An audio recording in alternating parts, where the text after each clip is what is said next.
chilly night here in Lambeau, and the Eagle fans in their shade of green who have come to Lambeau are singing Fly, Eagles, Fly, and spelling out E-A-G-L-E-S, Eagles, as they walk out of here, or in the case of Saquon Barkley, run out of here victorious.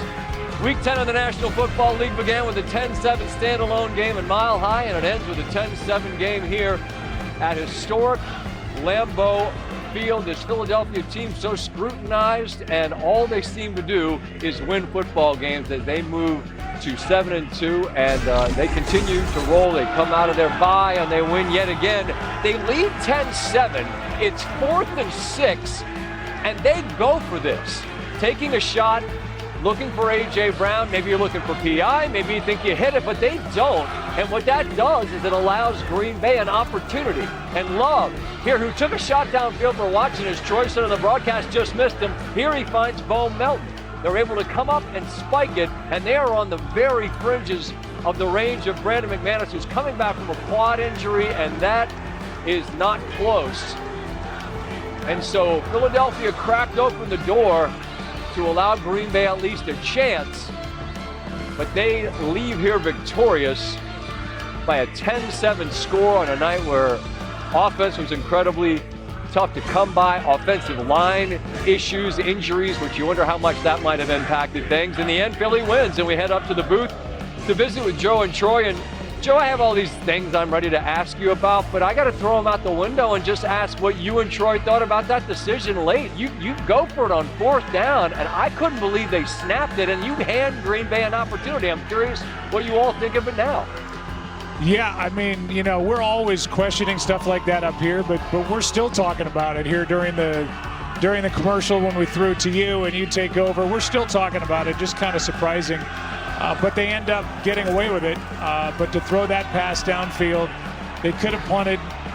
That even booming it out of the back of the end zone, you know, it's 15 more yards of field position. It surprised us, and it gave Green Bay a chance, but they couldn't do anything with it.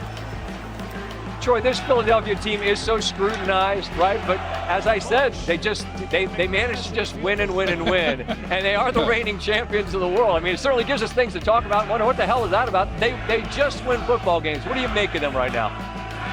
Well, I still think they're a really good football team. I mean, it's not easy to win here at Lambeau. We certainly understand that. The defense, I thought coming into this game as we move through the rest of the year, the defense is only going to get better.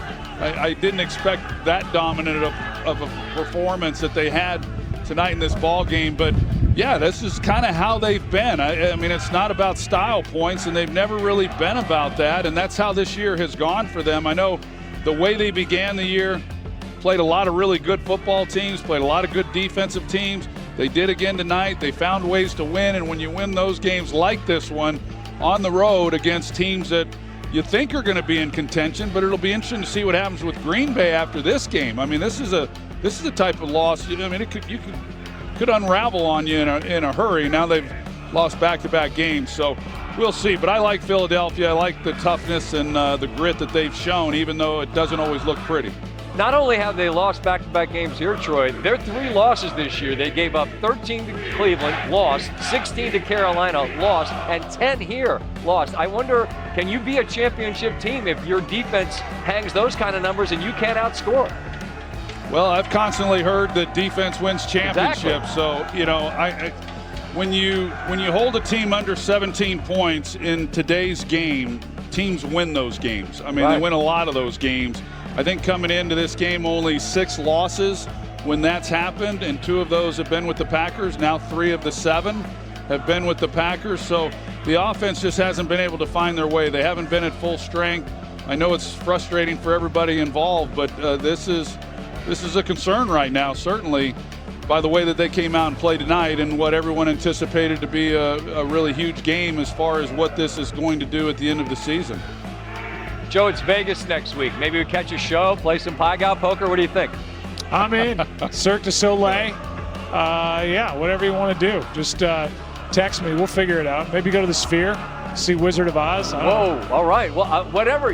I'll follow your lead. Look forward to being with you guys out there. It'll certainly be warmer inside in Vegas. You draft a quarterback like they did with Jackson Dart, you then expect that he's going to be the franchise. But if he had to play this year, that's probably not going to be a good sign. And then he's been battling that. So I think it was a decision that they made based on the fact they weren't seeing enough progress this year. There were reports a couple weeks ago that there was talk of maybe firing him then after the Denver loss. And so after yesterday's loss again, I think most people kind of saw the writing on the wall. TA, I want to come back to this game. I feel like we kind of been waffling on Green Bay because of the games that they've lost. Cleveland, Carolina, like just unconventional. How much of this team, and everybody can attribute it to a quarterback, so this team in the long run is on Jordan Love as opposed to everything else that's around him?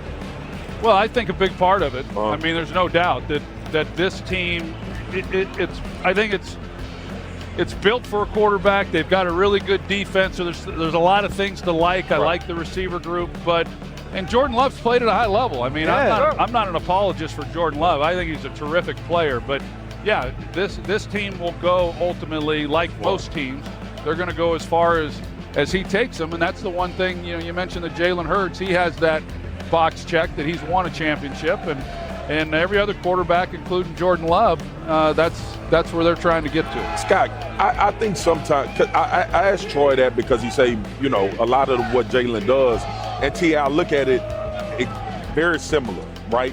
You got a quarterback in Jordan Love that I feel like some games you are going to have to throw for 320 and 3 touchdowns. I never feel like that about Jalen Hurts. I feel like that team can win in so many ways. I think Green Bay got to win a championship with him being elite. Well, I think the other difference is this, though. When you ask Jalen Hurts to do it, example, the Super Bowl, he has been able to do it. The same thing against Minnesota 3 weeks ago. And so I do believe that when Jalen Hurts is called upon to do that, he can. I think what Matt LaFleur needs to do is understand this game isn't about the running game anymore with Josh Jacobs, that Jordan Love can shoulder the load. Well, Jason knows it better than anybody. The thing I love about Jalen Hurts is he's old school, and he just wants to win. And it doesn't matter. And there's a lot of quarterbacks, if they're throwing for as few yards as he has at times in games, they're pretty vocal about that. He's made it real. He just wants to win, and I admire that about him. And I had a chance to visit with his head coach, and I said, hey, we're going to give your guys his flowers tonight, because I feel like we talk about a lot of other guys, and he goes, you know what? Big yards, whatever. Do they make plays? Are they efficient? Do they value the ball? I said, yeah, that's all those things he's doing at a high level at this moment.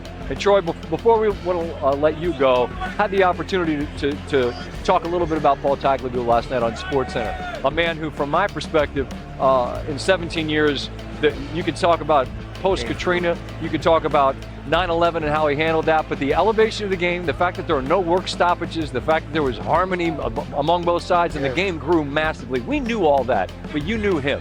Yeah. What would you share about who Paul Tagliabue was? Well, I came into the league in '89, and that was his first year as the commissioner. So he was the commissioner throughout my time with the Cowboys, and just obviously a really smart guy. Did a lot to grow the game and get it to where it is today. I know that one year I left the Pro Bowl early at halftime, and Lee Steinberg, my agent at the time, called me and said, hey, Paul Tagliabue wants to see you in his office in New York. And I said, hey, just tell me what the fine is. I'm not going to fly all the way to New York just to get a butt chew. And he goes, no, he wants to talk to you about being a goodwill ambassador to the league. And I said, well, all right, then I'll make the trip. So I was in his office for 2 hours.